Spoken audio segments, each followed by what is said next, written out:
Nampak tak apa yang ada dekat belakang? Belah kiri dan belah kanan. Apa yang sebenarnya yang sedang berlaku ni?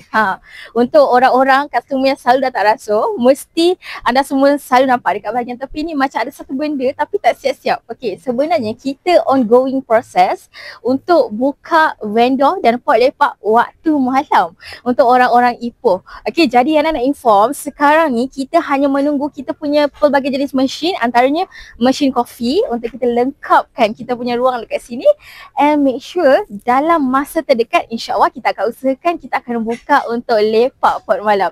Okey, bayangkan lepak malam minum kopi dekat atas lombong tepi air dengan ruang dan suasana yang sangat-sangat healing ni, mesti kurang teruja. Okey, so jangan lepaskan peluang, boleh follow update terkini Araso Restoran Terapung supaya tak terlepas. Okey, terutamanya untuk pembukaan hari pertama kita waktu malam nanti. Araso Restoran Terapung, mantap geng.